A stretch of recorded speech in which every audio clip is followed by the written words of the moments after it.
السلام علیکم ورحمۃ اللہ وبرکاتہ۔ دوستو، آج ہم دارالعلوم دیوبند کے دورے کے ایک بہت ہی محنتی اور کہہ لیجیے کہ آپ بہت ہی نیک طالب علم کے پاس آئے ہیں،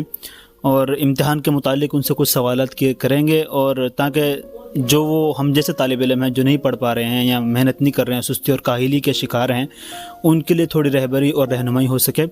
اس لیے ہم آپ سے کچھ سوال کرنا چاہتے ہیں، اگر آپ کے پاس وقت ہو۔ جی ضرور کر سکتے ہیں۔ بہت بہت شکریہ۔ اکرمہ بھائی، جیسے کہ امتحان بہت قریب آ چکے ہیں، لیکن اب بھی دیکھا جا رہا ہے کہ طلبہ پڑھ نہیں رہے ہیں، سستی اور کاہلیاں اور بہت سی لغویات کا شکار ہیں، آپ ان سب کو کیا کہنا چاہیں گے؟ میں سب سے پہلے تو یہی کہنا چاہوں گا کہ امتحان جو ہے، امتحان کے اندر ہی آدمی کی عزتوں اور ذلت و رسوائی کا مدار ہوتا ہے، لہذا اس کے لیے ہمیں اپنی تمام خارجی چیزوں سے کنارہ کش ہو کر درسی چیزوں پر اور درسی کتابوں پر توجہ دینی چاہیے، تاکہ ہم امتحان میں اچھے نمبرات سے کامیاب ہو سکیں۔ چلو یہ تو بات صحیح ہے، لیکن کچھ طلبہ بیچارے پہلے ہی ہار جاتے ہیں، وہ یہ سمجھ لیتے ہیں کہ نصاب بہت زیادہ ہے، کتاب بہت موٹی موٹی ہے، بھائی اگر ہم دن رات 24 گھنٹے پڑھنے میں بھی گزار دیں، جب بھی بالحساب نکلنا ناممکن صحیح ہے۔ جی بالکل صحیح کہہ رہے ہیں۔ تو ایسے طلبہ کے لیے آپ کیا کہنا چاہیں گے؟ ان طلباء کے لیے میری ہدایت یہی ہے کہ جو کتاب کے مشکل مقامات ہوتے ہیں انہیں اچھی طرح سے بالاحتیاط کم سے کم 2-3 مرتبہ اس کو نکال لیں، اور اسی طرح سے کتابوں کے جو ابواب ہوتے ہیں اس کے شروع اور اخیر اور درمیان کے عموماً جو سوالات بنتے ہیں انہی مقامات سے بنتے ہیں، تو ان مقامات پر ضرور نظر ڈال لیں، تاکہ اگر امتحان میں آ جائے تو اسے کچھ حد تک لکھ سکیں۔ اور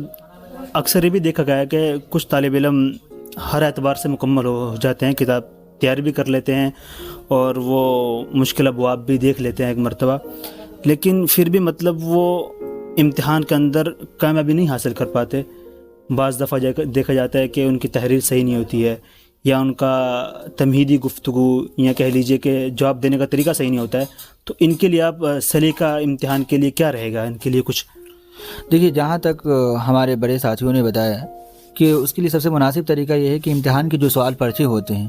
اسے کم سے کم 1-2 مرتبہ لکھ کر اپنے بڑے ساتھیوں کو یا کسی اساتذہ کو دکھا دیں، تاکہ وہ صحیح رہنمائی کر دیں گے،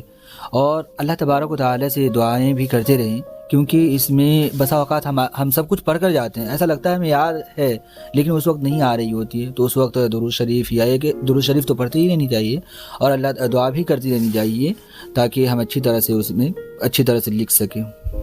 بہت بہت شکریہ آپ کا۔ انشاءاللہ ہم تمام طلباء کو یہ ویڈیو کے مادھیم سے انشاءاللہ یہ پیغام دیں گے کہ وہ کس طرح محنت کریں، اور آپ کا وقت لینے کے لیے معافی چاہتے ہیں، اور آپ کا بہت بہت شکریہ کہ آپ نے اپنا قیمتی وقت دیا۔ السلام علیکم۔